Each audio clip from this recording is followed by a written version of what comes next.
Okay, ladies and gents, boys and girls, happy Tuesday, January the 24th, 2023. Hope you're all doing well. Chris Phillips here, the Daily Crow of the Spurs Up Show. Appreciate you all tuning in. I see Stephen Borrell Jr., Travis Allen, Gad, what's up? Bruin Nation, also those in the Big Cock Club Discord. Head over to the TDC Questions channel. The TDC Questions channel, be sure your questions are answered there.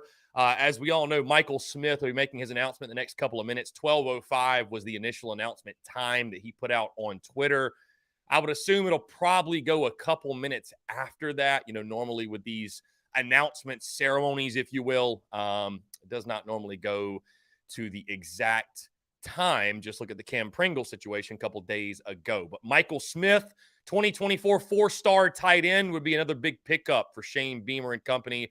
So, again, we will be tuning in or paying attention to that. Of course, as always, guys, TDC brought to you by our friends over at Prize Picks. Go download the Prize Picks app or go to prizepicks.com. And when you do, use the promo code TSUS to receive a 100% instant deposit match up to $100. And you can play literally anything and everything. College sports, pro sports, everything in between. So many fans and listeners of TDC and of the Spurs Up Show have made tons of money with our friends at Prize Picks, and you should as well. So again, go download the Prize Picks app or go to prizepicks.com. And when you do, use the promo code TSUS to receive a 100% deposit match up to $100. Be sure to go check them out and tell them that Chris from the Spurs Up Show sent you. Again, guys, we're taking your questions, comments, calls. 843-790-3377. That is 843-790-3377 here on this Tuesday, January the 24th, 2023. Michael Smith, of course, again, that announcement is upcoming. We're continuing to talk baseball. Basketball plays tomorrow night, not tonight. So normally we got a basketball game on a Tuesday, but for whatever reason this week, Gamecocks will take on the Florida Gators. Excuse me, Wednesday, tomorrow night in Gainesville, 7 o'clock tip-off for Lamont Paris and the boys. And, of course, as I'm logging on to Twitter, Adam Spencer from Saturday Down South dropping his men's basketball power rankings, and the Gamecocks sit dead last, 14th, which is not really a surprise. Florida sitting in 6th. So it will definitely be an upset if the Gamecocks are able to pull it off tomorrow. You know, not exactly sure what the spread will be. I would imagine it'll probably be a double-digit spread on the road. But again, guys, as I've told you all before, I will not be surprised. I will not be surprised if South Carolina, if and when South Carolina pulls an upset here or there. You know, there's going to be a couple of games where it all clicks. There's going to be a couple more games, I think, where G.G. Jackson's, playing like the All-American we all know he's capable of being. You know, Hayden Brown has a big night. Michi Johnson goes off and is hitting everything in the gym. It's going to happen, but unfortunately, it's just not happening frequently enough. And Lamont Paris already made the point, hey, listen, if 2 of those 3 guys are not playing well, we can't even be competitive. So you really need all 3 to play well to have any sort of chance of pulling the big upset. But Friday, guys, we announced last night, by the way, Kyle Peterson, ESPN college baseball analyst. He will be joining us on Friday. Really, really excited. Many of you probably unaware, but I had Kyle Peterson on the show. I think it was back, when was it? Like summer of 21, I think. Summer of 21, I think it was. It's been a while, though. So I'm really excited. Kyle Peterson will join us right here live on TDC at 1 o'clock. And right now, that is just for this week. I'm still working on weekly spots for the 2023 college baseball season. I have not asked Kyle. I think Kyle probably be a little bit too busy, but you never know until you ask. So I'll probably actually ask him during our interview, or after our interview, I should say, on Friday, and just get his feedback and his thoughts. And I got a couple of former Gamecock baseball players lined up that I'm talking to that we're trying to add some people to our weekly lineup. Of course, guys, tomorrow we've got Mark Ryan. He joins us every Wednesday. Thursday, we got J.C. Sherbert.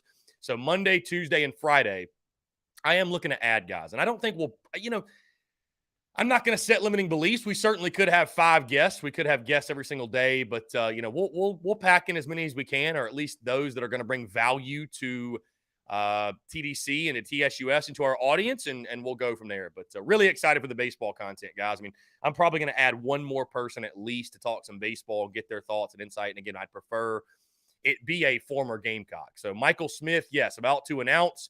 I know that, excuse me, I saw that Gamecock Central is streaming his announcement. Let's see. I don't know if you'll be able to see anything. I'm not going to stream their video or anything. I'm not going to stream their video. I don't want to stream their video without permission first or what have you, even though it's on YouTube. Let's see. I don't know if it's one of those things where he will drop a graphic or because I don't think anybody's going live for it except for Gamecock Central. So I could be wrong. I don't think so, though. Let's see. The ceremony is indeed taking place. Video. People complaining about the audio. A lot of people complaining about the audio on their end. So, anyways, Phil, what's going on, my guy? Hey, I want to say this, by the way, Phil. I'm very proud of you, my man. Very proud of you, Phil. I got the DM that you sent this morning, Twitter Spaces you're going to be hosting. Phil is a prime example of, he reached out to me. He's got a passion for Jacks Rangers and for the Free Jacks and for rugby. And I know some of you love the needle, Phil, about his love for rugby. But Phil's got a real passion for it. And, instead of just sitting around and complaining and woe is me and throwing shots at other people who have the nuts, if you will, or have the guts to take a chance and pursue their own thing and create their own entity. Phil did it and followed his passion. And I'd say it's paying off great. And, Phil, even I'm sure you could attest and tell the people. Somebody said I'm going in and out. Is my audio messing up? Davon, is my audio messing up? I think we should be fine. Anyways, and you guys let me know about volumes, by the way. Apparently my mic volume's on 120% here. I did not know that. How is the mic volume? I just turned it down a little bit. It should just be on 100%. Excuse me. Anyways, though, yeah, appreciate Phil. Really, really excited for you, Phil. I'm proud of you, my friend. And really, really awesome stuff on your end. So, anyways, guys, taking your questions, comments, calls, 843-790-3377. That is 843-790-3377. We are awaiting the decision of Michael Smith. Bruin Nation, I just turned up the audio on my end. So, yeah, you let me know how this sounds. So yeah, this shirt is on the store, my friend, tsus.store. If you look up hand logo, if you go to Comfort Colors, you'll find this. But if you go to T-shirts, it's a hand logo T-shirt. So just look up hand logo, and you'll be able to see it there. So anyways, 843-790-3377. Again, we are waiting on the Michael Smith decision. I guess everybody's I should have probably just went live at 12:30 because I guess everybody's tuned into that. And a lot of our folks that normally tune into our show are tuned into it. Which is all good and understandable. So let's see. Ronnie Pace, what's going on, my friend? Appreciate you tuning in.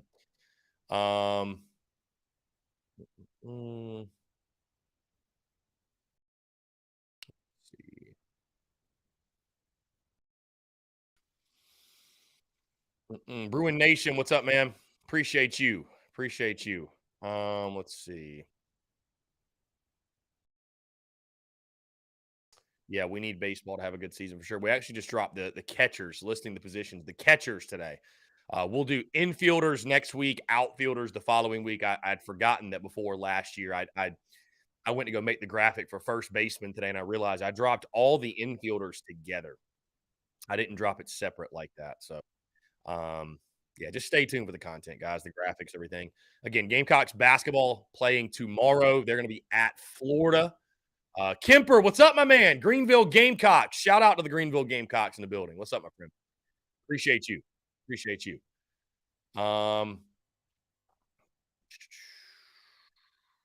Love seeing the feedback or love seeing the Love seeing the insight from my friends over at D1 Baseball. They've been dropping content with their SEC Extra platform. Aaron Fitt, he joined me for a conversation last Friday. That conversation will drop on podcast on Thursday. So we're going to have a packed day of content on Thursday with the Aaron Fitt stuff, my stuff, and JC Sherbert. All the insight from all those guys. So really looking forward to it. Really excited. And Todd Smith, what's up, man? Appreciate you. Appreciate you. Let's see. Okay, Michael Smith is a Gamecock. Michael Smith is indeed a Gamecock. So 4-star tight end Michael Smith picks the Gamecocks. So the big pickup for Shane Beamer and company. Beamer ball to the moon. Beamer ball to the moon indeed. How about it? How about Shane Beamer? Big time pickup. Georgia tight end. Somebody was asking where he is from. Here we go. I will post the graphic when we go to a break. He's from Savannah, Georgia, Calvary Day School, a .9412. So a very highly rated player, 6'4", 225. I mean, you look at his offer list: Bama, Arkansas, Florida, Ohio State, Penn State. I mean, do I really need to go any farther than that? Tennessee, Texas, Auburn, Boston College, Cincinnati, Florida State, Kentucky, Louisville, Michigan, Nebraska, Oklahoma, blah, blah, blah. The list goes. Georgia, the list goes on and on. Or actually, they didn't offer him, excuse me. They had interest in him. Virginia Tech, but the list goes on and on. Practically had an offer from everybody. He chooses the Gamecocks. Again, the 6th rated tight end in the 2024 class, the 24th ranked player in the state of Georgia, the 134th rated player overall in the 2024 class, and that is via the 24/7 Sports composite. So really, really exciting stuff. And again, Shane Beamer Company, guys, it's not surprising to me. I mean, they just continue to crush on the recruiting trail. And again, I mentioned this yesterday on social media, but when you have a guy like Shane Beamer who so adamantly believes, and I was asked yesterday, why do you think they're having this success? When you have a guy, I think it's very simple. When you have a guy like Shane Beamer that is relatable to players, but he also believes in where he's at, he doesn't view it as a stop. He views it as a home, right? And we've talked about that since he took the job. But Beamer's a guy who's genuine, who's authentic, who I think when he goes into recruits' homes and talks to their families, every coach is selling their program. But I think Beamer probably doesn't – you sound much less like a salesperson, right? If you ever worked in sales, you sound much less like a salesperson when you really believe in your product, right? When you truly believe in it.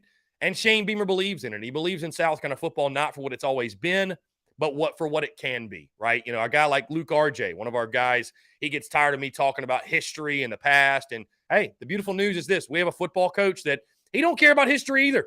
He does not give a damn, nor should he.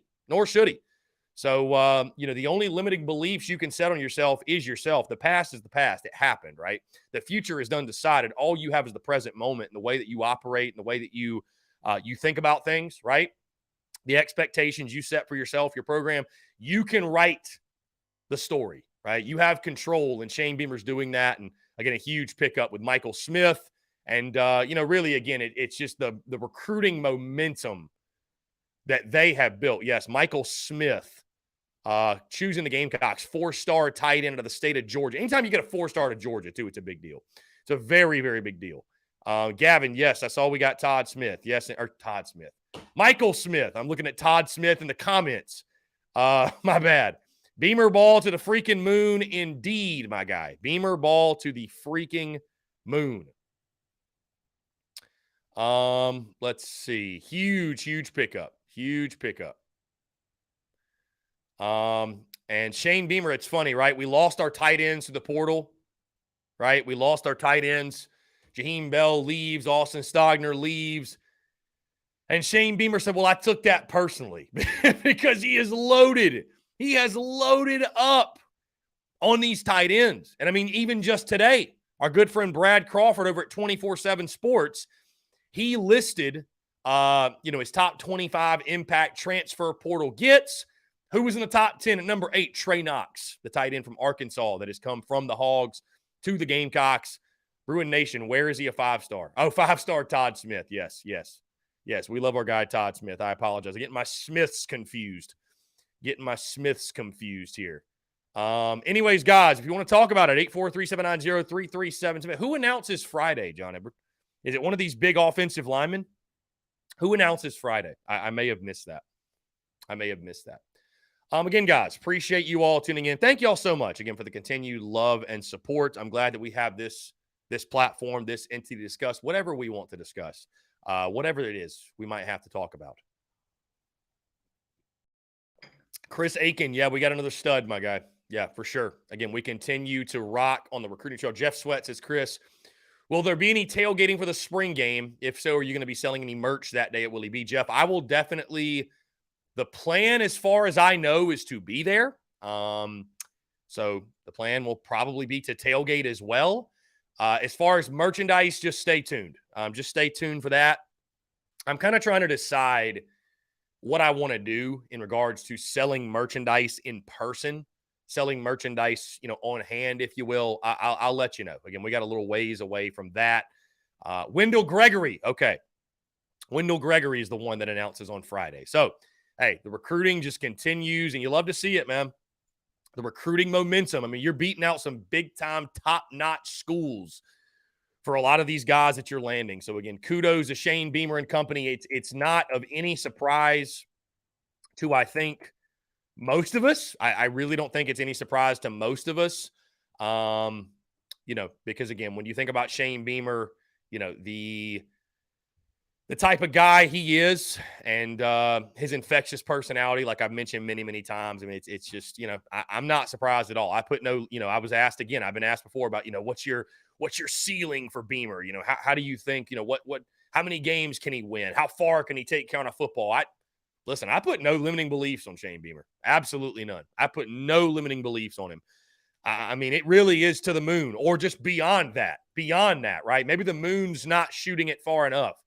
I think that this football program, I think at minimum, Shane Beamer can build this into a consistent football program year after year where we have a product we can be proud of. Now, again, I know that's kind of a vague answer, but I'm very confident in Shane Beamer, man, what he can do for South Carolina football, and we've got the right guy. So we got the right guy. Travis Hunter, I'd have to go back and count how many in the top 250 we got, but yeah, the 2024 class is looking good. Obviously, it's really, really early. It's really, really early, right? But the 24 class is shaping up very well. So really, really exciting stuff. Guys, also, we are 24 days away from opening day. Really, really excited. Hey, 4 weeks from today. Excuse me. 4 weeks from today, we will have our first midweek game of the 2023 season, right? So I'm looking forward to it. Looking forward to the midweek matchups as well.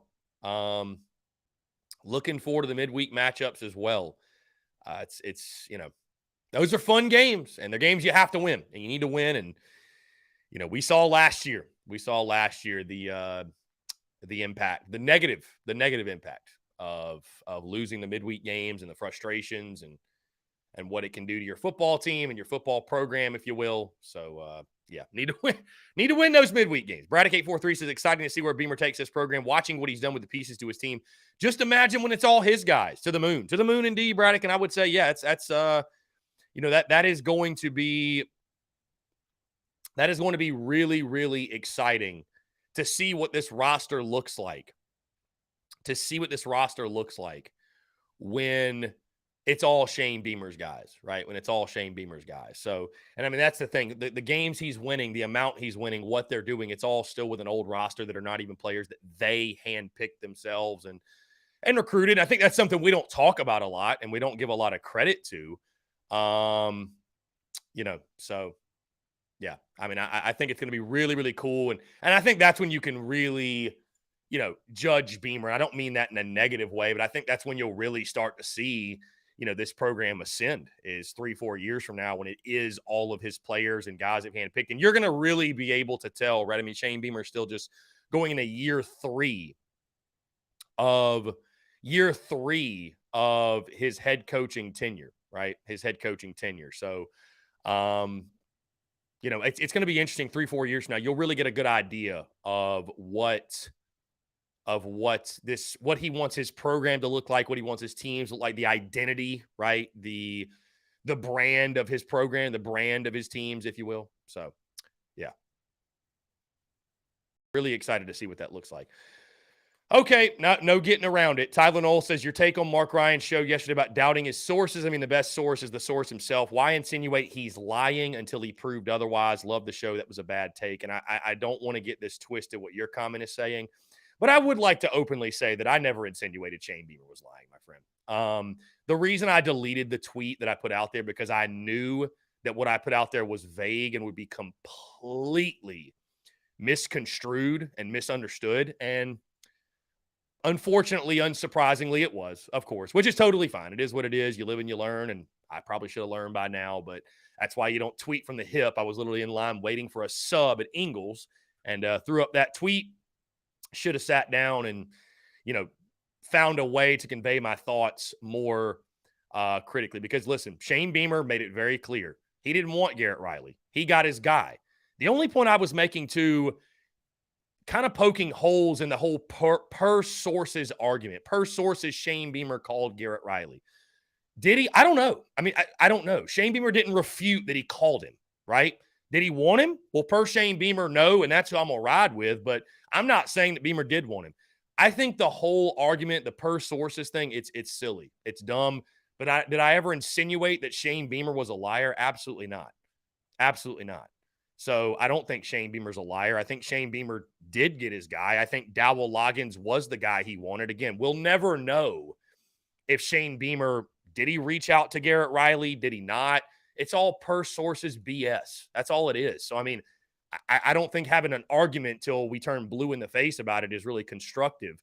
And again, that was the point I was trying to make, because I saw the replies and I just feel like in a per sources argument, there is no winner, right? And I'm not talking about was Garrett Riley I wasn't talking about was Riley the number one choice. That's where I messed up. I did not thoroughly enough explain my point, and I will take full responsibility for that.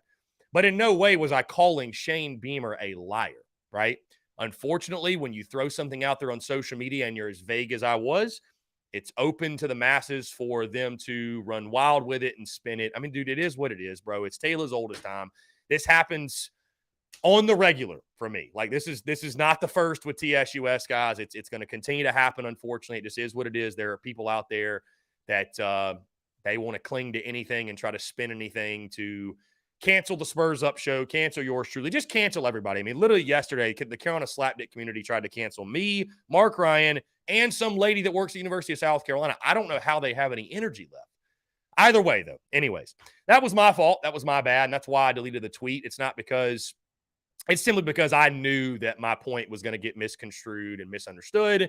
And in no way was I calling Shane Beamer a liar. I don't think Shane Beamer's a liar. I love Shane Beamer. I've got a great relationship with Shane Beamer. I don't think Shane Beamer's a liar. I loved his tweet personally. And I'm not like, I saw some people saying you're on this side or that side.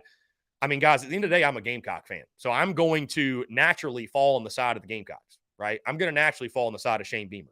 I think it's more intriguing than anything. And but again, when things are per sources, someone did something, right? If you say per sources, Shane Beamer wanted Garrett Riley over Dowell Loggins, well, per Shane Beamer, that's inaccurate. That's incorrect, right? So I'm not going to go out there and call Mark Ryan a liar, but Mark Ryan is the one calling Shane Beamer a liar. And I think Mark would tell you that. And I can tell you this, I'm not going to be talking about this tomorrow on the show. I may not talk about the OCs anymore for the rest of the offseason. Like this shit is so stupid. Like, it's just so dumb. The whole per sources argument thing, it's so dumb, because I could just say per sources anything. And you can't refute me, because it's like, well, my sources said this. Like, you can't refute me. It's irrefutable unless you have a hard source that says this otherwise, right? I can tell you this. I did my due diligence, and the people that I talked to since last night, they have confirmed to me that, yes, Dowell Loggins was indeed the guy. That was who Shane Beamer targeted from the jump. Again, we still don't know, was there any call? And it doesn't matter. We got our guy for Beamer. We got our guy. Who gives a shit? Yeah, and listen, Mark was out the entire week last week. I literally went on Mark's radio show. I'll be honest with you guys. I didn't want to talk about it. I did not want to talk about it. Like, I genuinely didn't. I just, because there's no point.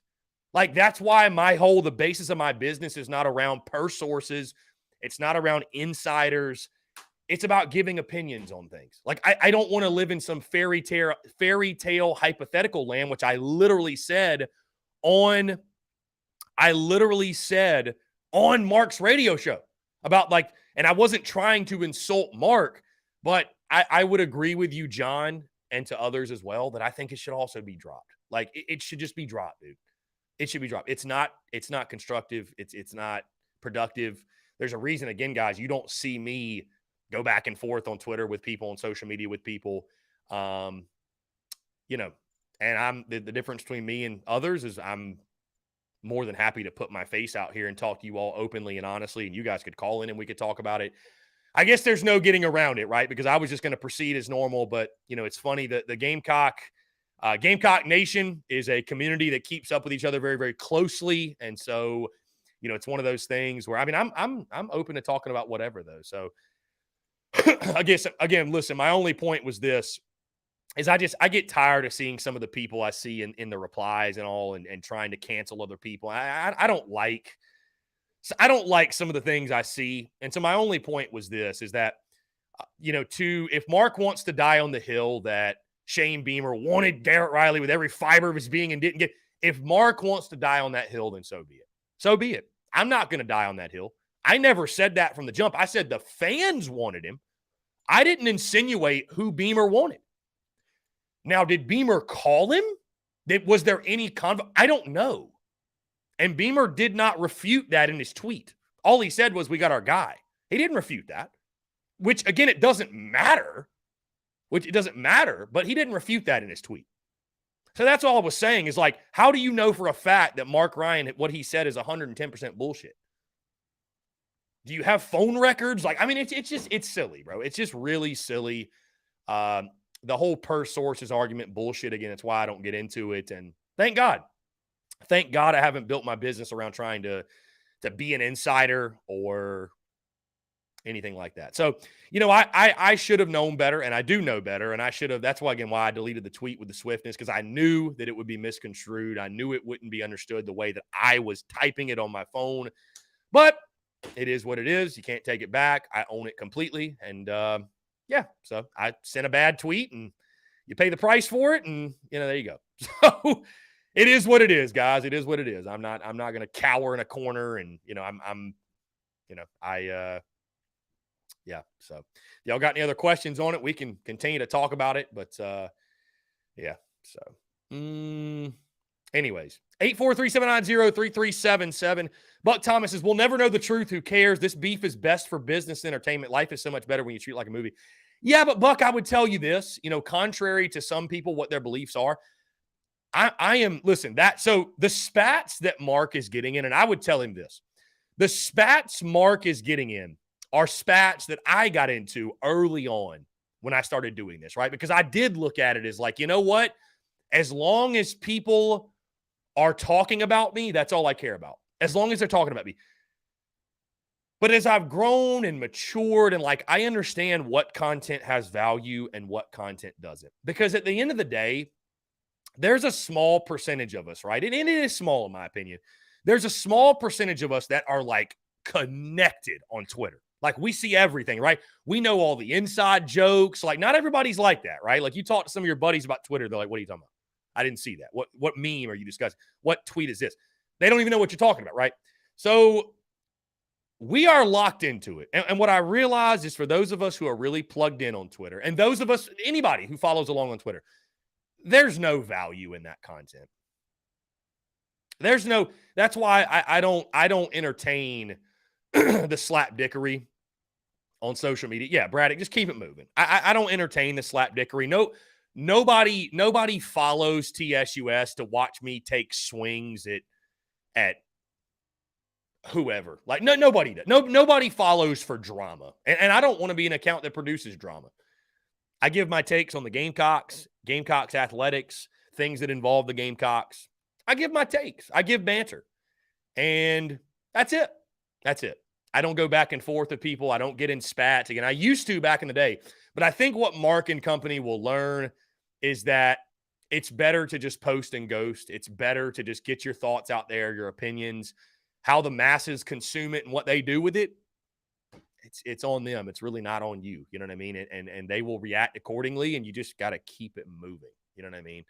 So anyways, that's my thought on it. That's my take on it. But, Twitter is the water cooler of our society. And, again, I shouldn't have been so vague in my tweet.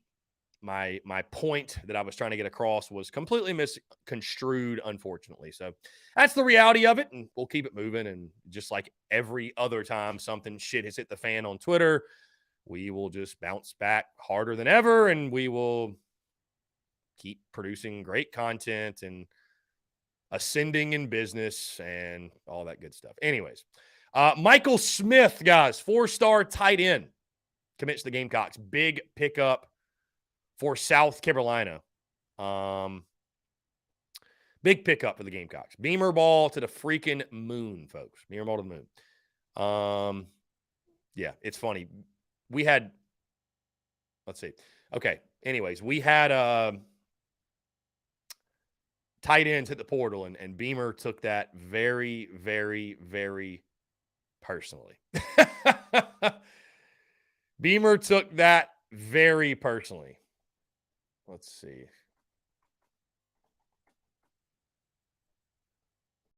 Trying to get this tweet out here while I'm live with y'all.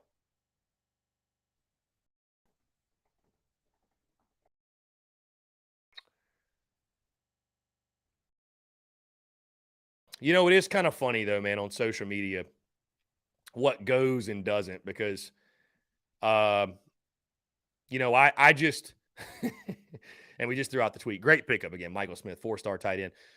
Smith had this to say, quote, "The energy's through the roof. Everyone's talking about the game. If you're a player, you're going to be loved no matter what." Yeah, Michael Smith, awesome stuff. But last thing, and I'll say on is this: it's so funny though how Twitter works, because, I insinuate that maybe Beamer did call Riley, or just maybe that per sources, the whole combo is BS, and people lose their minds. But, it's wild. People have accused me of things that could get you thrown into jail, and nobody bats an eye. It's not a big deal. So it's just kind of funny how that works. But either way, we keep it moving. The only man that can get beat, the only way you can lose is if you quit. And if you have not figured it out yet, I'm not going anywhere. So we're going to keep it trucking, keep it moving. And again, appreciate you all tuning in. Yeah, I'm not mentioning he who shall not be named over at Clem Sucks. I'm not mentioning their OC ever again. So until we play them, bottom line. DD Short, more winnable game this year in Athens or Neyland? We have to split if we want to go 10-2. I still think in Neyland, DD. I mean, listen, Tennessee, I think Josh Heupel is going to do a good job, is doing a good job with Tennessee. I don't think Tennessee is going to slip back into being, 5-7, 6-6, that Tennessee of old. Like, I think they're going to be a good team, but like Tennessee, Georgia showed it last year. Tennessee's still not on that level with Georgia. They're just not. They're not. Georgia's a different beast, a different animal, and you just beat Tennessee. And now Tennessee's got to replace their quarterback. So definitely still think the game in Neyland is more winnable. The game in Athens is intriguing, no doubt. I understand that Tennessee's going to have revenge on their mind, and all, but no way. I saw something, somebody posted on social media, Georgia's, probability to win each of their games. Dude, they only have less than a 90% chance to win a game one time in 2023, and that's against Tennessee. They have like a 68% chance. I mean, it's nuts. So, people are expecting Georgia to be loaded again. I don't think that I don't think that Georgia wins 3 in a row. Right? No way.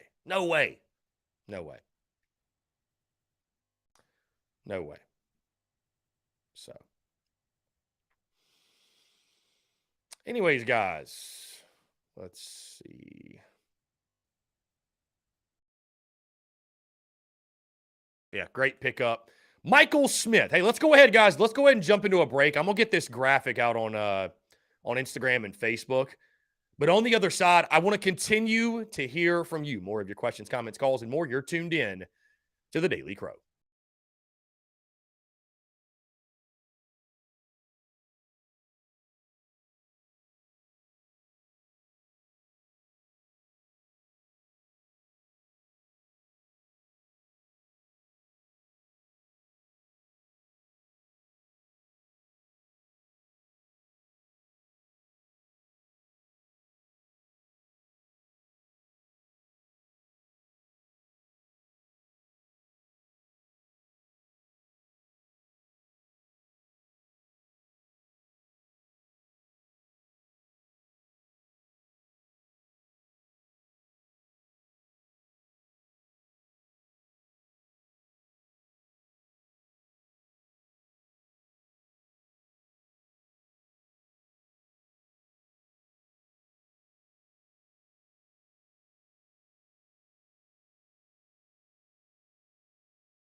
All right, guys, we're back. Taking your questions, comments, calls, 843-790-3377. Thank you all for your patience. Just wanted to get that graphic out on social media from our friends over at On3 Recruits. They're the ones who posted it. But Michael Smith, the 4-star tight end, has officially committed to the Gamecocks. Bruin Nation, appreciate the kind words. I was reading them over the break.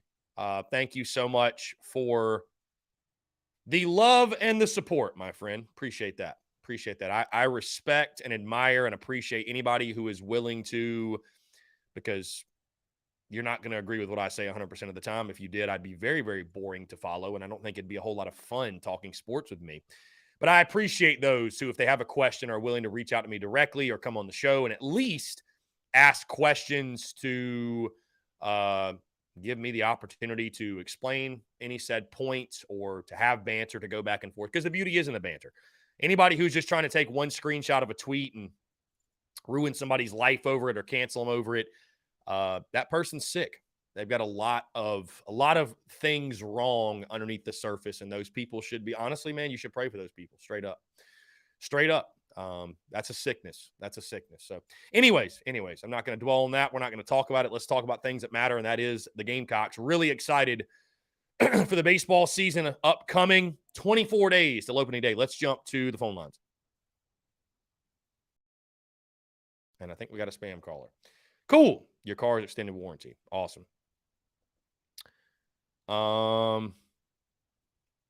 Anyways, guys, phone lines are wide open.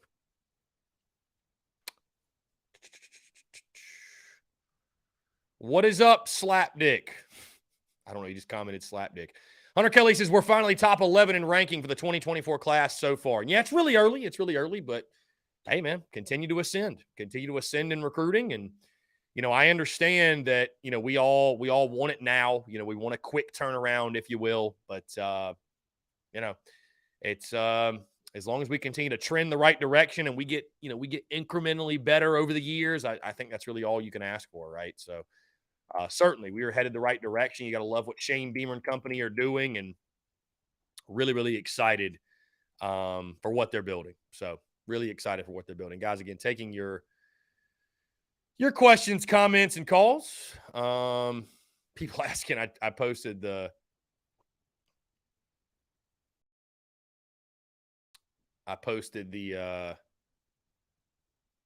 graphic on social media for the catcher. Somebody asked, where's Colin Burgess? They thought he was back on the team. So, nope. In case you forgot, Burgie left, got drafted. So, wow, Chip Carey's leaving for the Cardinals? Wow. I did not see that. Damn, that sucks. Loved hearing Chip Carey call the games. Wow. Here we go. Hunter, what's up, man? How are you? I'm good, man. What about you? I'm doing fantastic. Appreciate you asking. What's going on? Yeah, just getting Robbie some Chick-fil-A. I'm just playing. So for the 24 class, I actually just looked that up, and apparently we're higher than Tennessee right now because they're ranked 13th in the class right now, I believe. But yeah, we're top 11th right now. But I know obviously that doesn't really matter right now until closer to 2024. But what do you think your prediction is for the class of like what we're going to be ranked at, of how high that's going to be? My prediction for the ranking of the class, like when it's all said and done. Yeah. I mean, you know, it's tough because that's the first, like, you know, we ever been, like, you know, looking at like 11, like that's the highest we ever been. Well, so actually the 2007 recruiting class was ranked 7th. That is the highest we've ever finished. Oh, okay. That was the class with Steven Garcia, Patrick DeMarco, Travian Robertson. I think Cliff Matthews was in that one. Anyways, so the 7th in 2007, that was the highest. But I mean, listen, I think realistically we could pull in a top 15 class. I mean, it's really hard to project exactly where we'll finish, but you know, I'm not putting any limiting beliefs or expectations on Shane Beamer and company, what they can do in recruiting. I mean, again, the momentum is The momentum's through the roof, but like you said, it's super, super early. So, I think also too, what impacts you if you can have if you can have a good 2023 season, winning does help. Winning does help. So, but also coming off the 2022 season and the positive momentum, and you're off to a great start, man. Cam Pringle, Michael Smith, and Dante Reno off to a great start for the class, and sky's the limit, man. Heck, you could be top 10. I don't know. You think you probably need to land a couple 5 stars to do that, but I don't think there's any reason why you can't finish, let's say top 15 in recruiting. Yeah, no, for sure. Obviously, as you can tell, I'm super optimistic about 2024 class and obviously 2030. But I'm just wondering, where do you think our rankings will push higher if we can somehow land Nick Harbor? Well, so that will apply to the 2023 class, but we'll definitely shoot up the rankings if we finish, or if we land Nick Harbor, we'll definitely shoot up the rankings. Okay.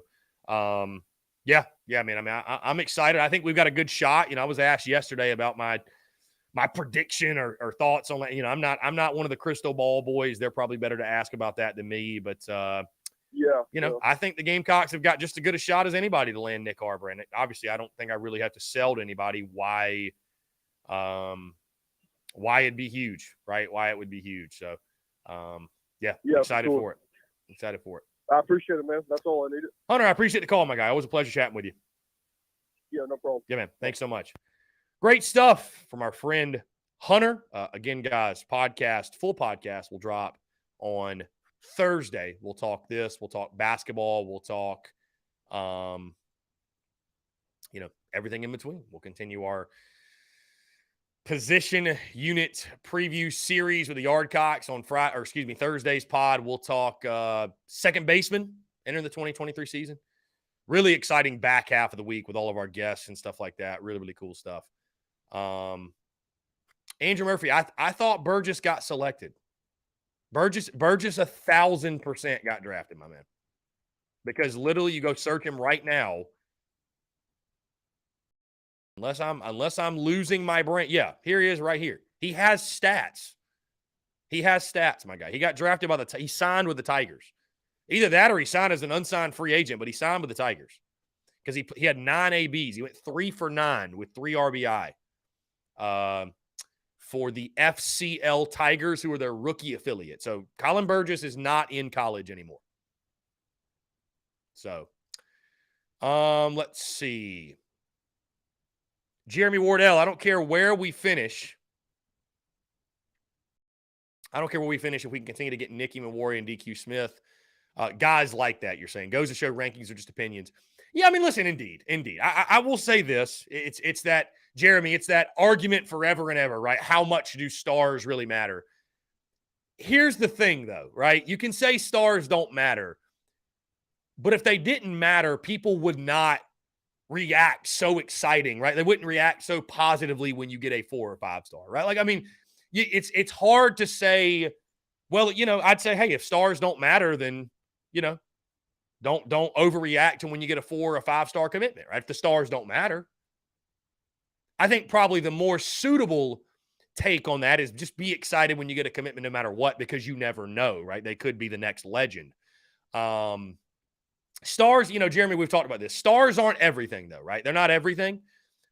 But over the long haul, if you look at the teams that are getting all the 4 and 5 stars, you look at the teams that, and I love to bust the chops of the crystal ball boys and of the recruiting services. And, I love to, we love to poke holes in it, right? Especially when it works out for us. Like, look at this guy. Y'all said he was a 3-star. Y'all said he was a 2-star. Now he's a legend. But if you look at it, to give them credit, more often than not, they're right. And I say that because if you look at the teams, let's say over the past 5, 6, 7 years, decade, whatever, the star ratings are very indicative of who's competing for the college football playoff, right? Like the teams that are getting the best players per the star system, those are the teams winning the most games. They just are, right? They just are. You can't refute that. It's why the blue chip ratio argument, it exists, right? The blue chip ratio argument exists, right? Like if your blue chip ratio on your roster is not over 50%, Stats show you cannot win the national championship. Now, that doesn't mean, hey, look at Florida, right? I think it was last year. They had a roster over the 50% blue chip ratio, but they were terrible. I know they beat the Gamecocks, but as a whole, they were terrible. Well, why is that? You need more than just the stars. But Jimmys and Joes over X's and O's, right? Without the Jimmys and Joes, them X's and O's really don't matter all that much. So are stars everything? Absolutely not. But over the course of the long haul, you need more good players than not good players on your roster. And if you ask any coach that takes over a program like the way Shane Beamer took over South Carolina, what's he going to tell you? We got to recruit. We got to go get top-notch talent. We got to get top-notch players. They're all going to say that because it's the truth. You got to have great players, and you got to have great depth. That's really the difference. I mean, Jake Crane has preached on that over and over, that it's not about your starting 22. It's about 44. It's about 66. It's about your 3 deep, right? That's what it really comes down to. James Kendall makes a great point, too. Keep in mind, the reason so many of our legends are 2 and 3 stars because 95% of our players have been 2 and 3 stars. That's a great point, James. That is a great point. Yes, absolutely. And I don't even think that's a slight, James, but it is just the truth. 95% is probably a stretch, but I understand what you're saying, that like most of our guys have been 3 stars, right? Like Shane Beamer's kind of starting to change that narrative. We're getting more 4 stars and, hopefully 5s down the road. But I mean, yeah, James, to your point, most of the guys we've signed have been 3 stars, and a lot of teams are that way, right? Like there's only so many 4 stars to go around. Bruin Nation stars do matter. You can find a couple 3-star studs, but if you're loaded with 4 and 5s, you're going to be better off than most and longer. Yeah, I mean, no doubt. Yeah, Austin Greer. I touched on it earlier. Yeah, I'm not going to dive back into it, but I touched on all that earlier. I would just say this to you, Austin Greer. I'm behind Shane Beamer 110%. We got our guy. Let Loggins cook. That is the end of it. If you want to hear more on it, you can go back in the show. Savannah Webster, 20-0 feeling. Yes. Shout out to Dawn Staley's squad. Feels good. I mean, Dawn Staley and company, the definition of feels good to be good. That's it. Feels good to be good. Feels great to be great. Feels incredible to be undefeated. Who stands in the Gamecocks' way of going wire to wire, going undefeated this season? I would say maybe LSU, maybe the game with UConn. Things can get a little tricky in the SEC tournament. But I think it's possible. I really think it's possible. This team can go wire to wire. Let's jump to the phone lines here. Call from Robbie Davis, the Zaxby's Hall of Famer. To accept, press 1. Robbie Davis, what's going on, my friend? How are you? Hey. How you doing today, buddy? I'm doing fantastic, my guy. I appreciate you asking. What's up? First things first, Chick-fil-A sucks. Okay. All right. Chick-fil-A's garbage. They don't have a Hall of Famer. Zaxby's does. Mm-hmm. Okay, so Chick-fil-A is garbage. I mean, okay. I gave my take on social media about Chick-fil-A, and folks were, I feel like, a little less than thrilled, but, is what it is. But I certainly know, Robbie, where your allegiances lie. We've been down this road before, no doubt. My allegiance lies with Zaxby's, okay? We already know that. Mm-hmm. And I also wanted to give you my prediction for the game tomorrow night. Okay.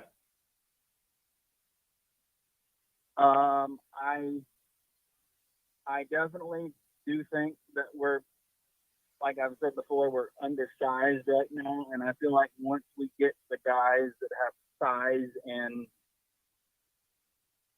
ability, of course,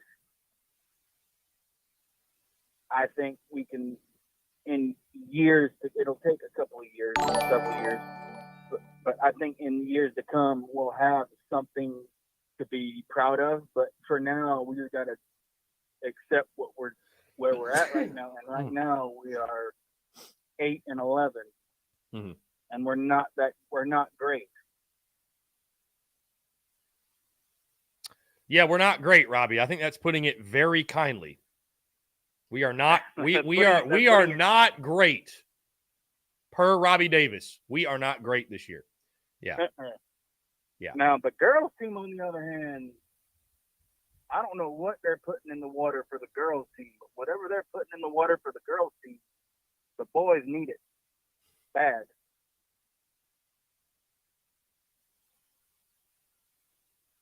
And I don't know yet, but me and Marion R26, who's sitting literally right next to me, 'cause we're on the way back from Orangeburg.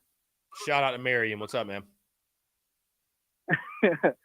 but we might be going to the LSU game, the girls' LSU game, because I looked up tickets yesterday and they're not that expensive. So the only game that I saw that was really expensive was, of course, the game against UConn. Mm-hmm. But yeah, and I listened to some of JC's show this morning on the way to Orangeburg, and I liked it a little bit. And he mentioned you, by the way. JC mentioned you. In what context? Basically, like, there's a lot of people that don't like you because you tell the truth and you don't sugarcoat shit. That's basically what he said. Love it. I mean, but, no. JC will tell a joke, but he ain't never told a lie. So I respect that about JC. No, and he also said that he loves your content. He loves the way that you do your content. Well, JC's the man, and the Big Spur does a great job. Gamecock Central does a great job. They all do a great job. I mean, I think there's a lot of great Gamecock content creators, and so I appreciate and value my relationship with JC Shurburtt greatly, man. JC's the man, and anybody who's been following for a while knows that back in the day we used to get into some spats here and there, but really glad that's behind us, and we're able to build a productive relationship and provide value to the masses. And we were all put on this earth as human beings to help each other, my friend, to assist each other in growth and business and whatever different pursuits. And I'm glad that JC Shurburtt can be a part of it, and I can be a part of what he's doing as well. It's an awesome thing, man. But, truly. And but let's get to the meat and potatoes of the conversation. Yeah. I do not see us beating Florida. I don't. So my prediction is, and this is genuine compared to what I've seen. Okay, but I think it'll be Florida 77, and I'll be shocked if we score over 50. 77 to less than 50 for 50. Us. Less than 50. I'll be shocked if we get 50 or over 50. Hey, let me tell you this. I just went to ESPN. They've got their matchup predictor, the analytics, which doesn't mean anything, but it's just like their what their numbers say. Florida, 96.8% chance to win the ball game. Mm-hmm. The Gamecocks have a 3.2% chance to win per ESPN. 3.2%.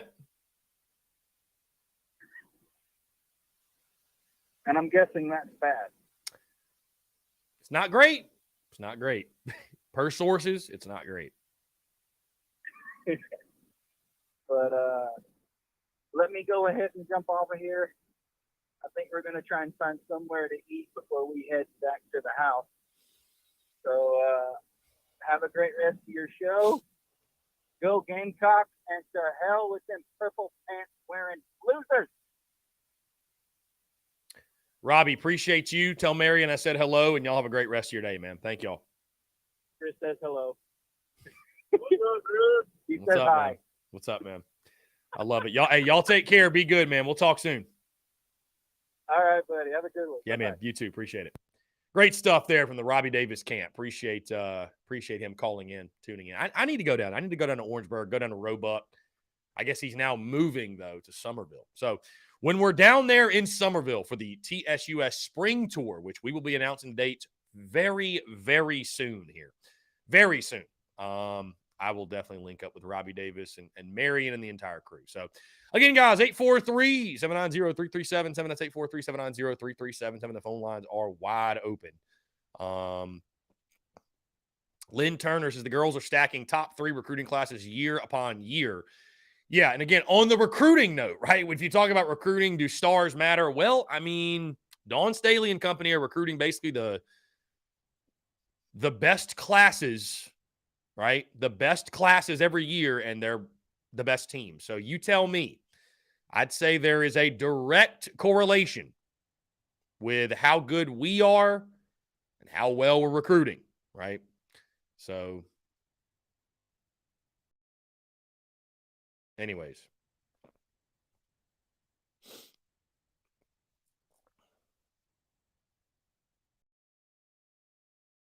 Let's see. Jeremy Wardell, okay, maybe I missed some of your comments. He says, so you're saying there's a chance. I'm assuming that's not the one you meant for me to read.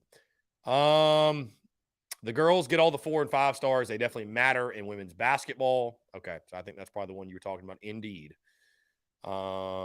Chick-fil-A may be overrated, but not hard garbage. I also saw Daniel Gregory, by the way. How about a Tennessee fan? He says, appreciate the content. Go Big Orange. How about that? Daniel Gregory. Rival fans enjoying the content. How about it?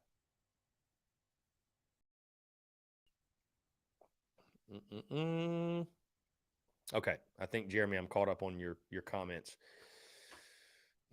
Andrew Horrelson, my brother surprised me with an early B-Day present at the Carolina Clem Sucks game this season. I'm excited. Baseball or what, Andrew? Or football this fall? Are they even selling tickets to football yet? Travis says, watch us beat Florida. We do Gamecock stuff like that. Yeah, no, dude, that would be such a Gamecock thing to do, man. That'd be such a Gamecock thing to do. We just, and like I said, I do believe, I don't think this team's going to go defeated the rest of the year, right? I mean, we beat Kentucky on the road, so we're obviously capable. I know Kentucky's been a bit of a dumpster fire, but it just goes to show that, again, if Gigi Jackson goes off and Michie Johnson's making it from everywhere, and Hayden Brown's playing well, if those 3 guys are playing well, you got a shot. You got a shot. Kane Moore says, I'm usually at work during a show like I am now, but since I have time to comment, still love what you do, Chris. Keep it up. More of a football guy, but I tune in during the offseason when I can. Got to respect your grind. Go Cox. Hey, Kane, I appreciate you, my friend. Hope you're having a great day. Thank you so much for the comment, Kane. Thank you. Let's see. Okay. Well, Andrew, hopefully you witness a Gamecocks W. Brandon Kuhn says, JC just said on his podcast, it's not looking good for Harbor coming here. Well, that's not the news I was hoping to hear, my friend. I don't know why, Brandon, you're trying to ruin my day today. I don't know why you're trying to ruin my day. Oh, well. We'll see. We'll see. I mean, it'd be a huge pickup. Did he say, Brandon, who's going to get it? Does he think it's going to be Oregon? Does he think it's going to be somebody else? What you thinking?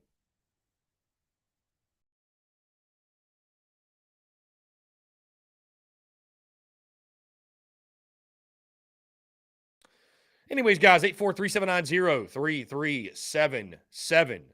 Again, on yesterday's show, for my Yardcocks fans and Gamecocks baseball fans are as passionate as anybody or any fan base, any baseball fan base in the country. We talked first baseman yesterday on the show. And it all comes down to Gavin Cassis, right? I know Jacob Compton comes in from Memphis, was a big slugger for the Tigers a season ago, 11 home runs. But it all comes down to Cassis, right? And what he can do, the Vanderbilt transfer. And he's got all the potential, big body, left-handed hitter, right? Left-handed slugger. And you think about it, he's a dude that should have a field day swinging the stick at Founders Park. We all know Founders, the wind comes off that river, blows left to right most of the time. Sometimes it's a swirling wind, but most of the time the wind is blowing out to right field. I mean, this is a guy that should probably have double-digit home runs by the time we get to conference play. So it all comes down to Gavin Cassis. What can he do? The big thing for him, staying healthy. If he can stay healthy, he's got all the tools, right? You talk to anybody around the baseball program and anybody that knows the game, he's got all the tools to be a big-time guy, right? D1 baseball is really high on him, many others as well. He's just got to stay healthy and be that consistent day-in, day-out guy. Gavin Cassis, remember the name. Could be the next big-time basher from the left-handed side in Columbia. Really excited to see what he can do. I think Jacob Compton's more of a guy that slides in at the DH spot. I think he slides in at DH. And, guys, I tell you, I'm excited. 24 days till opening day, 24 days also until – I've always looked at baseball season as a time where I completely separate myself as a content creator. There's a lot of people that can talk recruiting. And this has been as no slight, by the way. But where some people slow down, right? We're in the off season of football. Some people slow down. I speed up. I gear up, man. I even talking to Aaron Fitt on Friday. I mean, I love football, obviously. Who doesn't? Love the Gamecocks on the football field. But even talking to Aaron Fitt, like I hit a different gear. I hit a different gear when I start talking baseball. It's one of those things. I love it. I truly love it. Absolutely love it. So Landon White, 24 days in a day, says, who do we play the first game? UMass Lowell. It'll be a 4:00 first pitch at Founders Park. I'm not 110% sure what my plans for opening day are. I'm sure he's not tuned in, but I'll never forget my guy Kevin Carter and I, when New Ground Coffee was a sponsor of mine, we threw an opening day tailgate, and we barely had anybody come by. Kind of five or six people showed up literally because it was a 4:00 first pitch, right? So people were at work, stuff like that. Yeah, so. But I don't know. We'll figure something out. But I definitely do want to throw some tailgates for baseball season. I definitely want to hang out with the Rowdy Roosters, which that's what I need to do. I told you guys I was going to be updating the Rowdy Roosters merch. I just really want to update the text. That is the biggest thing. It's so hard to read that cursive text, I feel like. So we're going to update. What we could do is just do the chicken logo with the bats in the background. What do y'all think? That could honestly serve as our Rowdy Roosters logo. I think that could actually get the job done. I think that could actually get the job done. So let's see. Brandon says, Chris, that South Carolina LSU women's basketball game will be big. Both teams are 20-0. Yeah, that'll be huge. That'll be huge, man. That is going to be a big-time game, no doubt. We'll see. Will they both be undefeated when they play that game? Ranger Ryan says, facts, TSUS baseball coverage is second to none. Yeah, like I said, man, I really feel like it's an opportunity for me to separate myself as a content creator, man. The way that I cover the game, obviously my experience playing the game at the college level, granted it wasn't SEC, it wasn't D1, but still playing the game at the college level, and also just my passion for it. You know what I mean? I tell people all the time that I may not be the smartest. See, there you go. Exactly. I may not be the smartest, the funniest, the most attractive, even the most informed, but what I strive to be and what I pride myself on being is having the most passion and being the most entertaining. And really, again, just that derives from the passion that I have for it. And, being passionate and living boldly and speaking boldly and, acting passionately in my pursuits with the business. And, it's sports, man. It's sports. I feel like, again, when you're speaking, especially when you're on your own team, like you should be passionate about it, right? I mean, this is sports, man. This is something we all love. Like we bleed this, you know what I mean? Like this ain't some, I laugh, I genuinely laugh when people try to insinuate that you're a Gamecock fan, like as a bandwagon or you like, I don't say this disrespectfully, but like nobody's bandwagoning on the Gamecocks. If you're a Gamecock and you've been a Gamecock as long as I have and you have and we all have, like this is in your blood, bro. Like this is something you are born with this, man. Like this is there's no casual about this. You know what I'm saying? Like we live and die with this team through the good, through the bad. Like, bro, I built my business on the back of the Will Muschamp years. Like, I built my business on the back of going 4-8, 2-8. Like, this ain't no casual, fair weather, nothing, man. We could go 0-12 this football season. Guess where I'm going to be? I'm going to be right here talking to you all. There's no casual about this, man. There ain't no, well, he's doing this for business. Is he really a fan? Bro, do you really think I'd subject myself to some of the slapdickery that we've dealt with over the years? Hell no. If it was about business and about turning a profit, I would have started a business around Alabama. I would have started a business around Ohio State. I would have started a business around the entire SEC. No offense. I wouldn't have chosen the Gamecocks, who have never won a national championship. So, man, there's no casual about this, man. We live and die with the good times, the bad times, all of it. Like, again, TSUS, bro, if I wasn't a diehard fan, when we had 1,000 followers and Will Muschamp was our head coach, ain't no way I would have kept pushing through. There is no way. There is no way. None. So you can miss me with that slap dickery, bro. I know to the real ones, I know to people that follow, like, I know that people like Chris, we know you're a Gamecock fan, but like to even think there are those out there that even insinuate otherwise is laugh out loud funny. It's laugh out loud funny. Truly. Truly. Anyways. It's crazy, bro. It's just crazy. Listen, a decade from now, you know how you're going to be able to tell who the real fans are and who the bandwagons are? Colin Hill. Do you know who Colin Hill is? If you don't know who Colin Hill is, you're a bandwagon fan. Do you know who Colin Hill is? Yes or no? That's it. That's all I have to ask you. When I say the name Colin Hill to you, what does it mean? Like that's how you'll be able to tell, right? That's how you'll be able to tell. So, nah, man, it's just I didn't plan on going on that rant, if you will, but I just, you know, it's so funny. It's some of the stuff, some of the commentary I see is just wild. And I mean, it's a blessing, bro. It's a blessing because when you got 1,000 followers and you ain't doing shit, and I'm not trying to attack anybody with 1,000 followers. I'm not swinging down at follower counts, but I'm just saying, like, when you're a harmless, when you're viewed as like a, you know, when you're viewed as a harmless account and oh, look, he's got 1,000 followers, you know, he's coloring within the lines, you know, you know, he's not really making waves. They're not having a lot of success. So we don't mind what he says or does. It's only when you really start popping and you start having success. And then all of a sudden you got people saying, well, he's just doing this for business interests. He's not even a fan. It's like, bro, are you insane?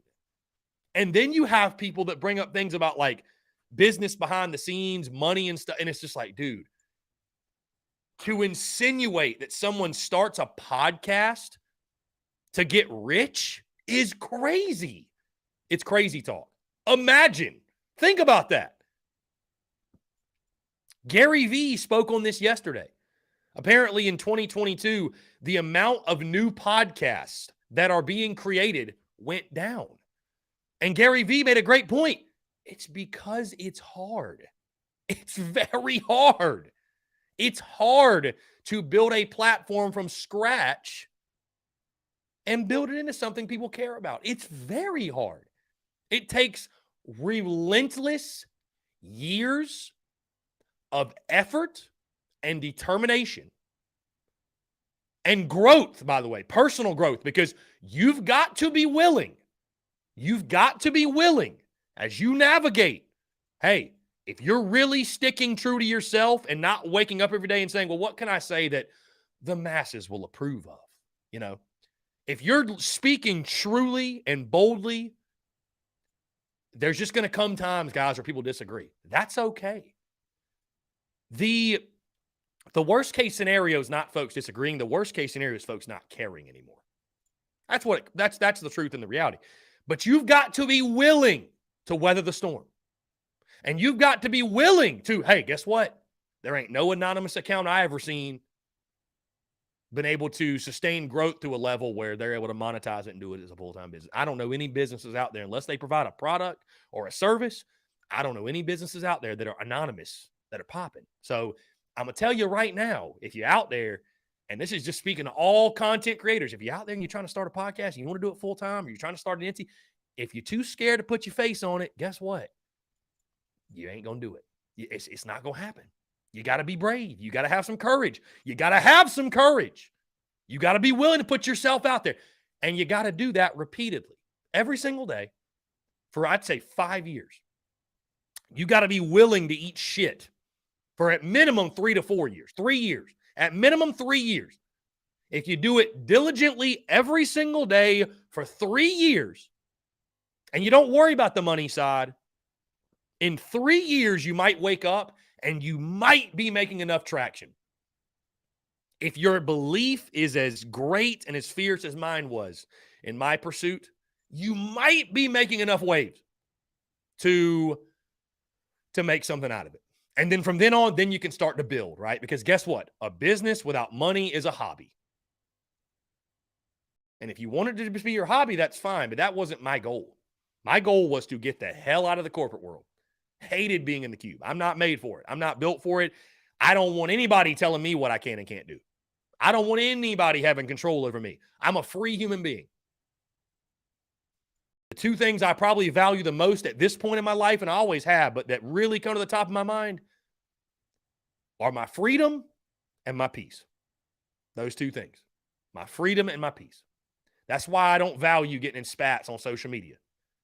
Because, number one, nothing constructive comes out of it. Right? Nothing productive comes out of it. But number two, it's not good for your mental peace. It robs you of the mental peace. I have no interest in it. I have no interest in entertaining it. All you're doing, all that's doing is it's a thief in the night of my mental peace, and I have no interest in it. So, but you've got to be willing to deal with that. If you really want to pop, you got to be willing to deal with it. So, good luck. I wish anybody best of luck. I wish anybody best of luck. I really do. I really do. I wish anybody best of luck. If it's truly your dream and your vision, your goal to cover the Gamecocks and you've got this passion for it, bro, I wish you nothing but the best. Even, I'll tell you this, even those who have dragged my name through the mud as much as possible, even those, I wouldn't react negatively if they reached out and asked for advice, for tips, for whatever, for anything. I would either not respond, because that's my right to not respond. I'd either not respond, or you know what? I would actually genuinely give my feedback and my experience. Because who am I to stop someone from who they're meant to be, what nature's called them to do, if that's really what they're meant to do. So, you know, you don't, your light, never forget, folks, your light does not shine brighter because you try to dull someone else's. We see that a lot on social media. A lot of people, the reason they're trying so hard to dull somebody else's light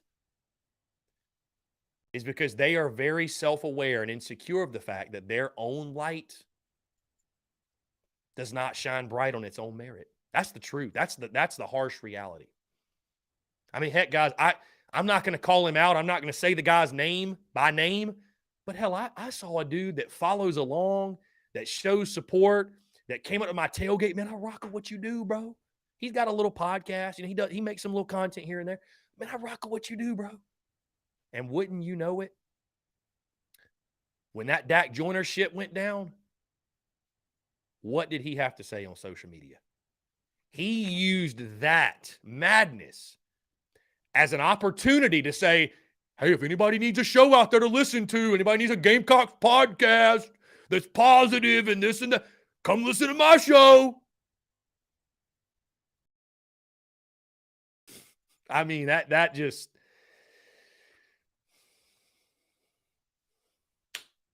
That's just, you know, again, that is, you don't believe, you know, for a fact you can't win on your own merit. You need somebody else's light to be dimmed in some capacity for your light to shine. And again, I'm not going to mention who the guy is. I'm not going to bring his name up. Doesn't really matter. Because I'm sure there's others that I know that for a fact there's others that feel that way too. You know, a lot of people will tell you they rock with you behind, you know, to your face and then say other shit behind closed doors. And it's all good. It is what it is. That's why I keep my circle small. So anyways, I'm getting off on a tangent. I apologize, guys, but you know, anyways.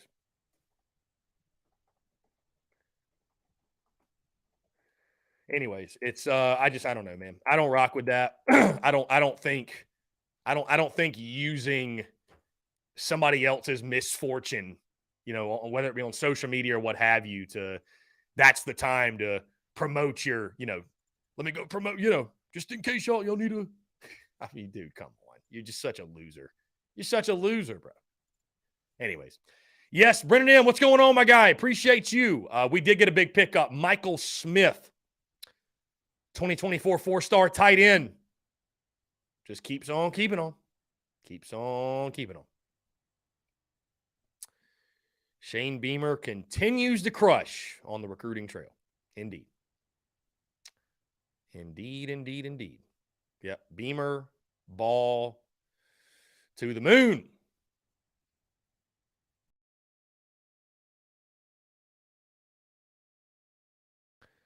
And you look at him, what is he, 6'4", 225?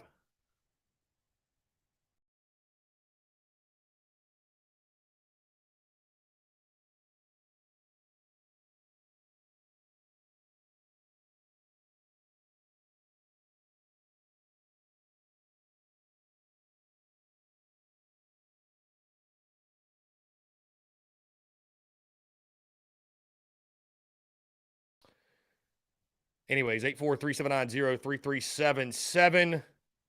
That's 843-790-3377. Here we go. Joseph says, Chris, I had to tune out for a while. Have you touched on the 2010-11 teams being the clutch or most clutchest, he says, most clutch ball clubs ever?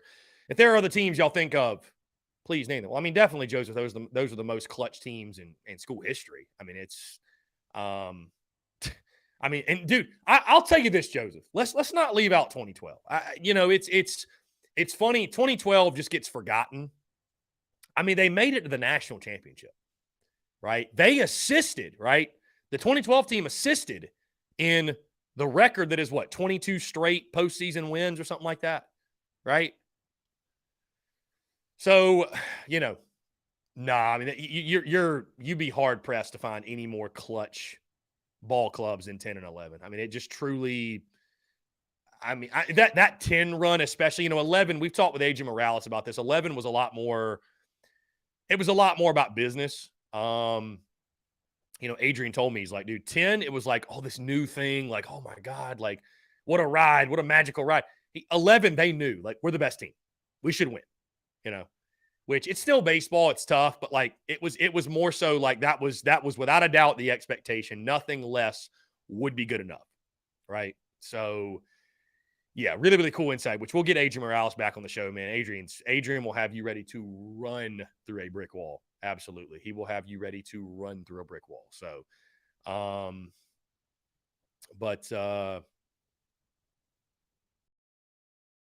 yeah, I mean, you'd be very hard pressed. You'd be very hard pressed to find two teams more clutch, or three teams really more clutch than 10, 11, and 12. So, guys, that being said, let's see. That being said, we're going to jump into a quick break. On the other side, I want to continue to hear from you. More your questions, comments, calls, and more. You're tuned in to the Daily Crow.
All right, guys, we're back. Taking your questions, comments, calls, 843-790-3377. Let's jump right back into it. Lynn Turner says, what I think is underappreciated about that baseball run is the third year 2012. We were in the finals again. We didn't win it, so it's frequently overlooked, but what a run. Yeah, Lynn, it's so funny that I had Adam Matthews on the show a couple years ago back in the old studio, and I asked him, I was like, how's it feel to be on the most forgotten team in Carolina baseball history? Because it is funny, right? Like 2012, because we had won back-to-back national titles, like any other year, like if this year's team went to the College World Series finals and lost, we'd be like, bro, that was a great year. Like that would be one of the most memorable years ever. But when you're following up back-to-back national championships and then you don't win it, it doesn't matter that you got to the finals. For any other team, that'd be the greatest season in Clem Sucks baseball history. But for us, it's like, well, we didn't win it, so whatever. Just totally forgotten. Bro, you can't even find like 2012 highlights on YouTube for the 2012 College World Series. Like, they're not even on there. There's a couple full games, but there's very few highlights in the 2012 season. So it's wild. But I mean, it speaks to the just how dominant we were. And I also saw a tweet from Luke RJ, who commented, by the way, it's Whit Merrifield's birthday today. So happy birthday, Whit Merrifield.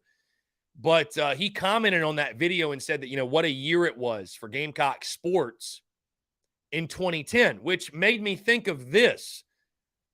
I would ask you guys this question, and this is probably better off-season content. This is something we could talk about in like July, right, or June, or when there's not a lot going on. But like, if you had to, what was the greatest year all around in Gamecock sports history, right? What was the greatest year all around?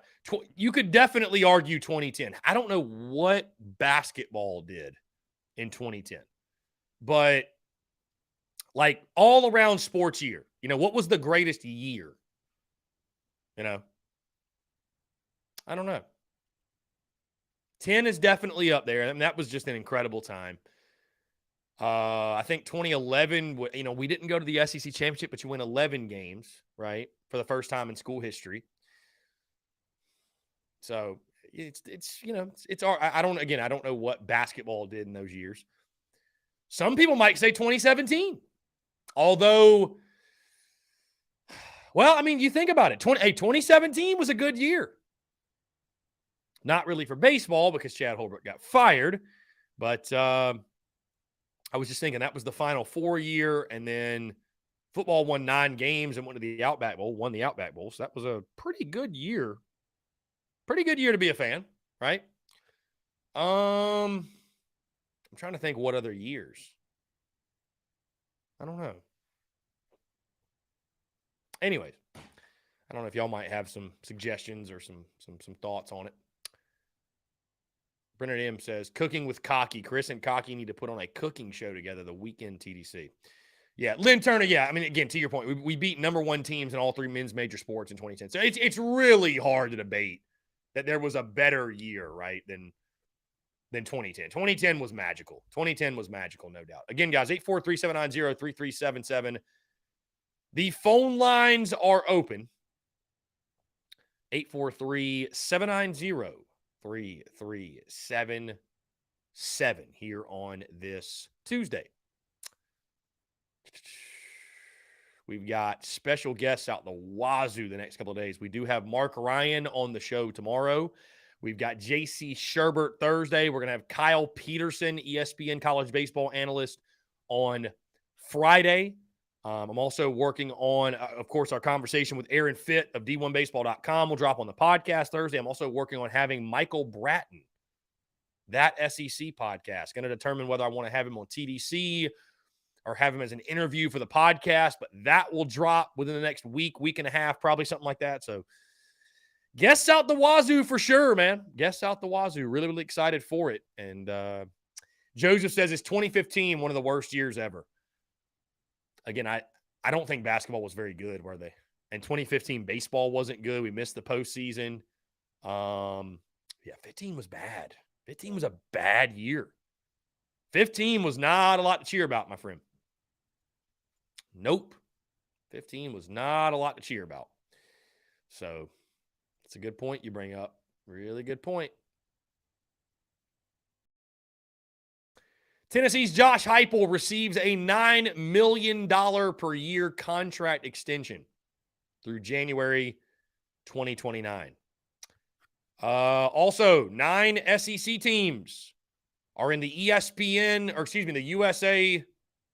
Yeah, the ESPN.com softball preseason poll, top 25. Florida at 5, Arkansas at 6, Bama at 7, Tennessee at 12, Georgia 13, Kentucky 17, LSU 20, Auburn 21, Mizzou 23. The Gamecocks are not listed. Bev Smith, got to get it together. Got to get it together.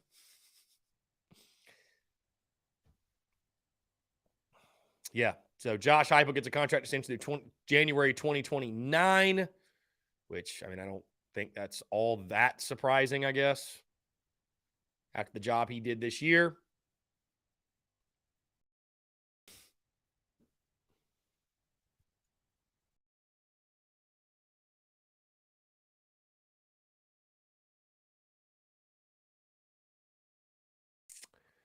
Let's see.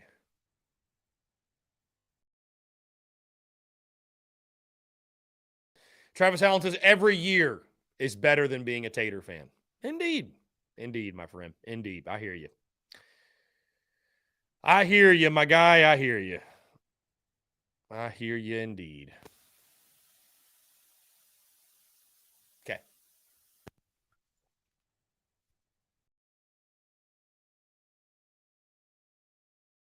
Again, Gamecocks return to action on the hardwood tomorrow.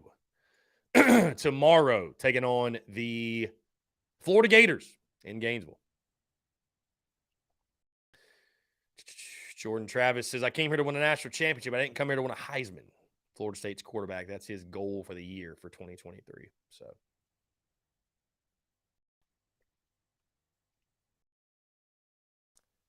indeed.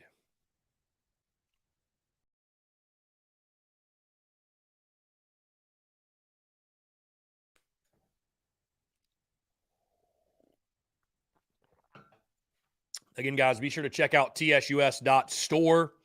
Our touchdown merch that dropped yesterday. Also, we've got some new merch on the way next Monday. The 4th, I guess you could say, of our drops that we've been putting out there. I think next week's you guys will absolutely love it as well. I will be sporting the new merch here very soon. Ordered mine yesterday as well, actually, because I got to order my own merch. So we will have that on display. Really exciting stuff, though, man. And I appreciate you guys, the love, the support.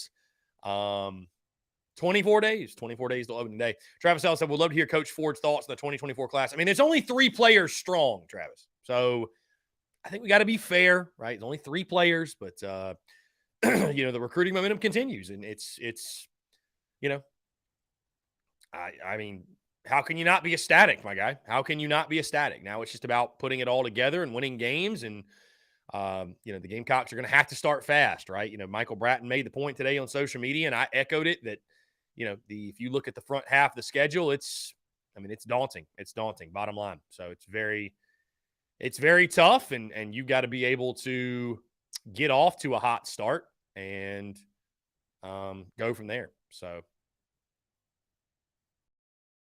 yeah, you got to get off to a hot start.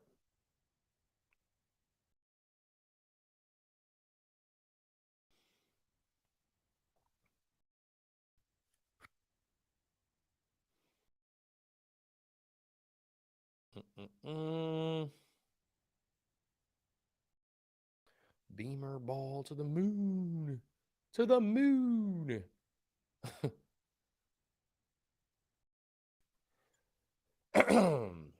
Yeah, Travis, you still got to wait till December to put the ink on paper. I mean, I would say, and I've said this before, that, you know, I think it's wise for fans to, you know, while we celebrate these commitments, and you should, right? You should, because for a prospect to verbally commit, right, to publicly come out and say, I'm going to this school or I'm committing to this school, things have got to be going well within your program, right? Like it's another vote of confidence. It's another check for your program that, you know what, that caliber of athlete sees the University of South Carolina and says, I'm committing to you over all the others. Right? So that's a positive and something we should all be excited about. But I think it's smart for fans to be cautious and to not get, overzealous or get worked up to a point to where, because we've seen it before, right? Recruiting giveth and recruiting taketh away. We love flips when we get them. We hate them when they happen to us. So just keep in mind, right? There's a long way to go before signing day.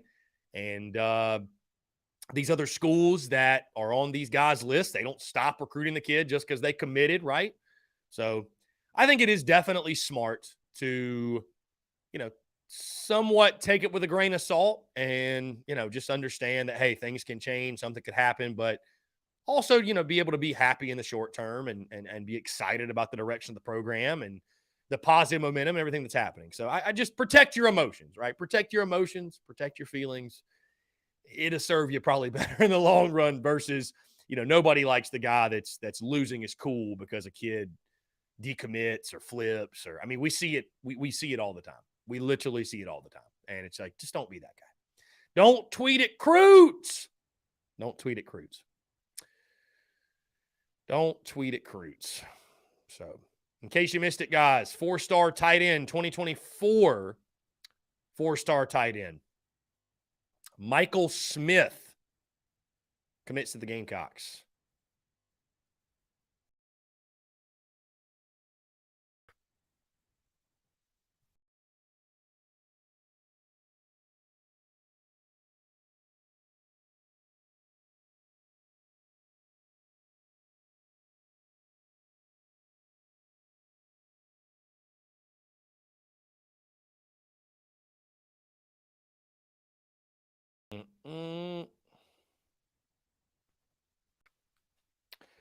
Cody, Final Four run in 2017, lost to Gonzaga, who went on to win it all. Yeah, that Sindorius Thornwell sick game. That was unfortunate. To think what it could have been, right? To think what it could have been. Hunter, I don't know that we're looking at anybody else for the 23 class. I have no idea. You never know. A late one could be added. A late one certainly could be added. Signing day next Wednesday, 8 days from today, right?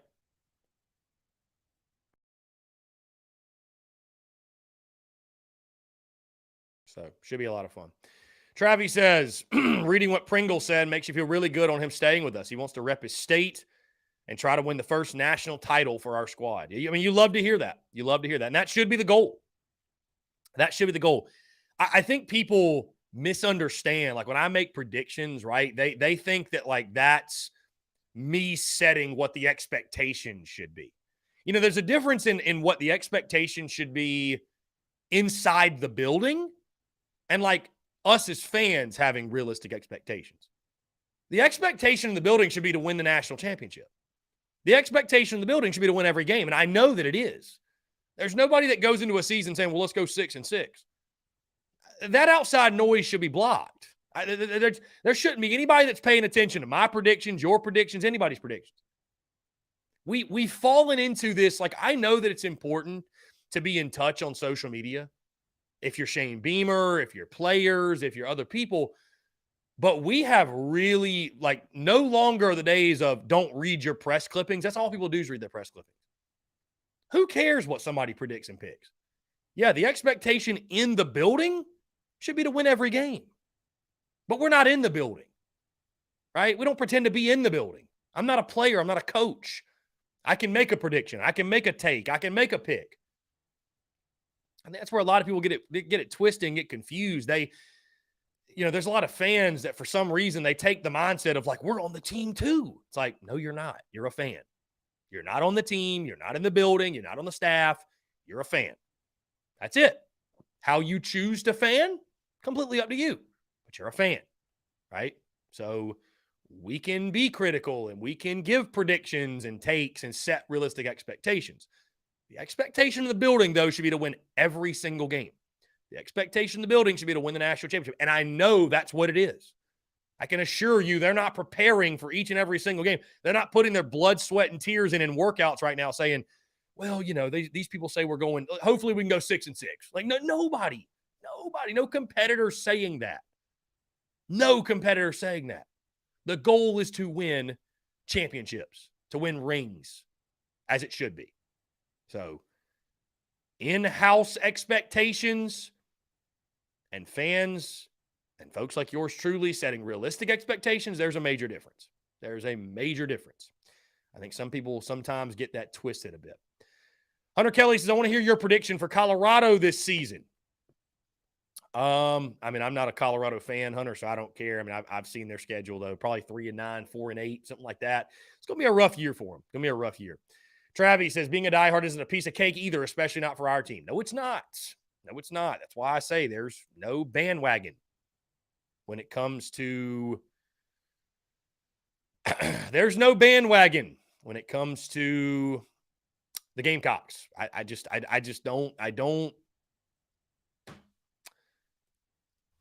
know how anyone could ever insinuate anybody's a bandwagon fan of the Gamecocks. It just doesn't exist.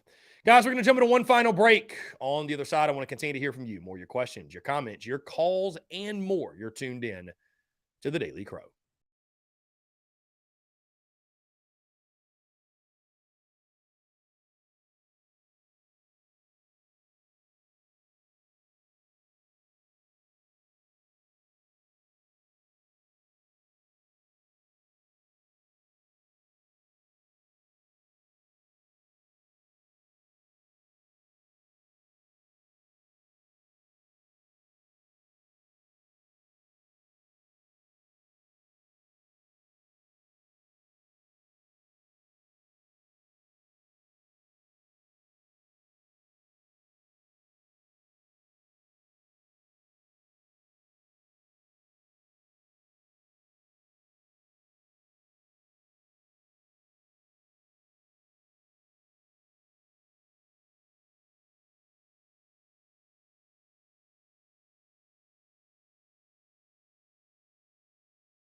All right, guys, we're back. Final 10 minutes or so here on the Daily Crow, taking your questions, comments, calls, 843-790-3377.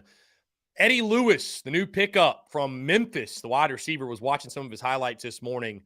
And I think one of the intriguing storylines, and it's great he's already on campus, right? Because one of the position battles, and we'll talk about this as we get closer to spring practice, position battles to watch for. That wide receiver 2 spot, right? Juice Wells is back. We all know he's going to be Spencer Rattler's favorite target.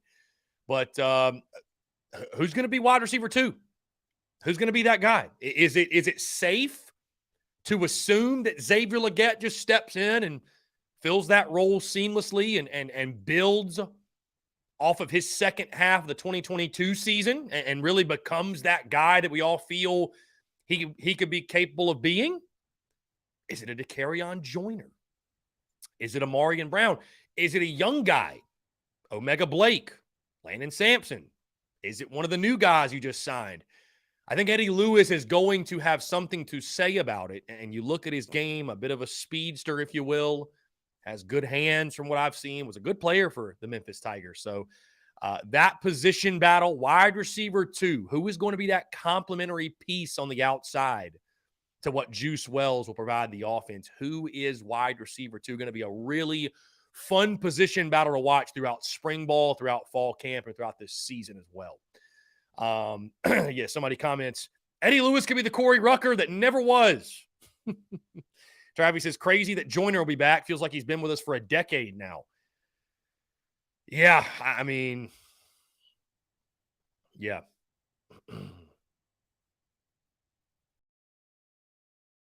Yeah, for sure. I mean, Travis, it's, I'm happy he's back. I'm happy he's back. Though, why not? You know what I mean? Why not? Why not? Why rush into adulthood, right?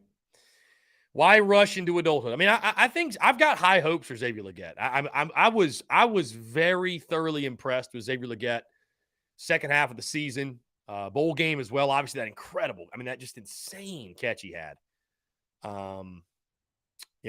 Was really, really impressed with him in his game. And I thought the way that he responded in the 2022 season and from his early struggles, I thought it was admirable, really, truly. I talked about that before. But Eddie Lewis, man, maybe he can step up and maybe he can be a dude for you, man. Maybe he can be a dude for you. Heck, I don't know. So anyways, guys, appreciate you all tuning in. Thank you all so much for the continued love and support here. Really, truly. I mean, I don't just say that. I appreciate y'all. I appreciate y'all greatly. Y'all are what make this show. And, through some of the chaos, the madness, if you will, that can happen on social media when you're talking Gamecocks, things get taken out of context, things get spun, things get whatever. Really, truly, the motto of all we got is all we need applies. It really is. All we got is all we need. That's it. All we got is all we need. I take that to heart in my business. I really do. I mean, I take that to heart in my business, the way I operate. And I just appreciate y'all. I appreciate y'all. Appreciate y'all greatly. So.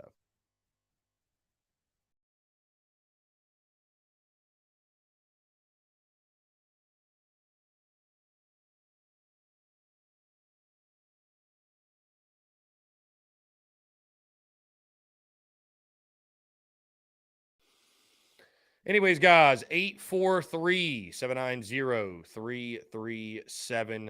It's 843-790-3377.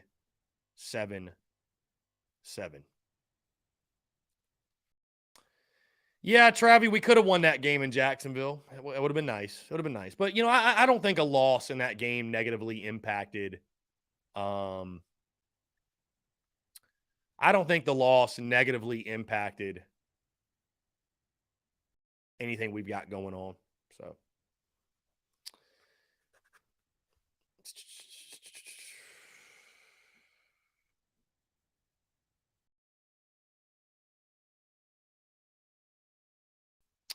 Cody, I think Trey Knox is definitely going to be one of our top targets in the passing game. I was just speaking purely wide receivers. Trey Knox will be a big part, though. No doubt. I think all due respect to him, I think Trey Knox will be much, much more involved than, say, an Austin Stogner was. I don't know. I was surprised. I really thought Stogner was going to be a lot better than he was. I mean, I think, and because here's the thing, and that's why I say that, like, when you're making predictions for a season, right? I think the mistake a lot of people make is that they go into a season and they're just assuming that, everybody's going to exceed expectations and everything's going to break our way and everything's going to work out. And that's why I like the best case scenario argument. That's why that exists, right? But you can't, it's really difficult. When you go into a season, you got to think about it this way. Some things are going to exceed your expectations. Some things are going to fall short of your expectations, guys. It's just inevitable. Look at Corey Rucker. Look at Austin Stogner. Those are two great examples, especially the Rucker one. And that's not a slight. That's just the truth. Would anybody argue otherwise? I don't think so. And then some things are just going to meet your expectations. They're going to be about what we expected. So when you combine all that together, what do you get? All right. So you have to factor that in. Like, you just have to factor in that some things are not going to pan out the way you think they are. You have to factor that in when you're making predictions. So, but I think too often people make predictions of, it's kind of like a golfer, right? Like one of the biggest mistakes amateurs make, they don't take enough club, right? They don't take enough club. Well, why is that? Because they say, well, man, I got 150 to the pin. I got 170, 180 to the pin, man. I got 180 to the pin. If I catch this pure, man, if I hit this as good as I can hit it, well, you can't. I mean, you might do that, but can you really bank on something as unrealistic? Like, it's like, why are you banking on, yeah, sure, if you hit it pure and everything goes right, everything works out for you, right?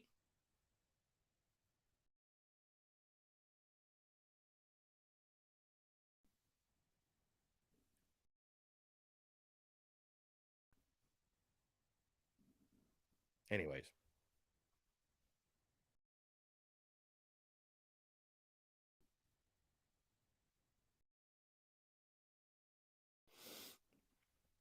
Guys, we got 2 minutes to go. Again, appreciate you all tuning in. Thank you all so much for the continued love and support.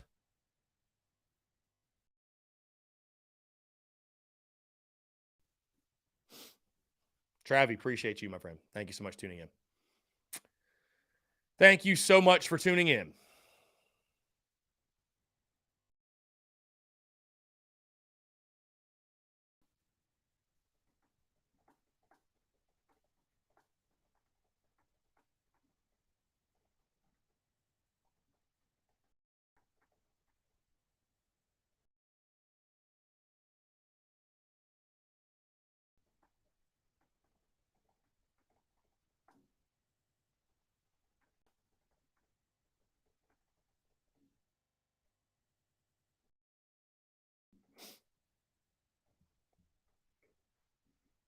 Sorry about that, guys. Anyways, TDC will be out later today, 3 o'clock on our podcast feed. Check it out every single day, 3 o'clock. We drop the podcast for them just in case you miss anything. Our run of guests starts tomorrow. Again, we'll have Mark Ryan on the show tomorrow, JC Sherbert Thursday, Kyle Peterson, ESPN college baseball analyst on Friday. Our convo with Aaron Fitt of D1Baseball.com drops on Thursday on the podcast side of things. And, of course, I'm also working on some other things behind the scenes. So we're rocking, we're rolling, we're getting after it again. Appreciate you all tuning in. Thank you all so much. Y'all have a great rest of your Tuesday, and we will talk to you all tomorrow.